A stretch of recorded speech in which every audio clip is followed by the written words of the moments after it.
తెలుగు సినీ ప్రేక్షకులకు మెగా అభిమానులకు నమస్కారం. మా ఎస్విసి సంస్థకి రామ్ చరణ్ గారికి చిరంజీవి గారికి ఎంతో అనుభవ సంబంధం ఉంది. మా ఇద్దరి మధ్యలో చరణ్ గారికి నా మధ్యలో మంచి రిలేషన్షిప్ ఉంది. నేను అభిమానించే హీరోల్లో రామ్ చరణ్ గారు ఒకరు. ఆయనని అవమానపరచడం కానీ ఆయనని కించపరచడం కానీ నా జన్మలో నేను ఎప్పుడు చేయను. నేను ఇచ్చిన ఇంటర్వ్యూలో ఆయన గురించి చిన్న మాట దొర్లినా అది నా తప్పే.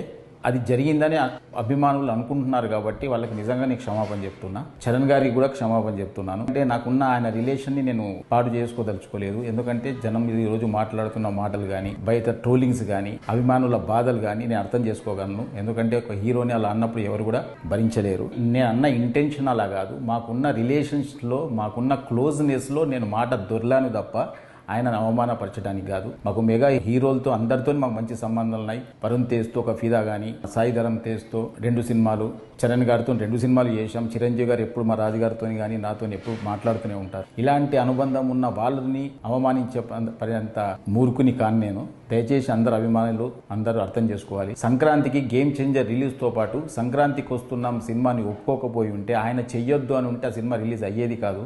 ఆ రోజు ఆయన మనసు గొప్పది కాబట్టి ఆ రోజు ఇబ్బందులో ఉంటారేమో ఫైనాన్షియల్గా అనుకుంటూ కూడా ఆయన, ఎందుకంటే పెద్దగా బడ్జెట్ అయిన సినిమా కాబట్టి మీరు మంచిగా దీన్ని కూడా రిలీజ్ చేసుకోండి అని ఒక గొప్ప మనసుతో ఒప్పుకున్న వ్యక్తి ఆయన. ఆయనను ఎందుకు అవమానపరుస్తాం?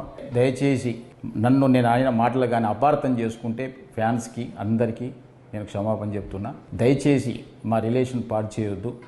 మాకు మళ్ళీ నెక్స్ట్ ఒక ప్రాజెక్టు రెడీ అయింది. నెక్స్ట్ చరణ్ గారితో సినిమా తీయబోతున్నాం. అలాంటిది అనవసరంగా మా ఇద్దరి మధ్య ఈ అభిప్రాయ భేదాలు తీయకండి అని అందరినీ వేడుకుంటున్నా. చూసిన ఆంధ్ర ప్రేక్షకులందరూ కూడా గమనించాలి. నాకు చరణ్ గారికి మంచి రిలేషన్ ఉంది. నేను ఆయన గురించి ఎప్పుడు తప్పు మాట్లాడను. ఇచ్చిన ఫస్ట్ ఇంటర్వ్యూ కాబట్టి కొంచెం నాకు తెలియకుండా కూడా ఏదో మాట దొర్లిందేమో, అలాంటిది కూడా ఏదైనా అర్థం చేసుకోవాలని అందరికీ కోరుకుంటున్నాను. Thank you very much.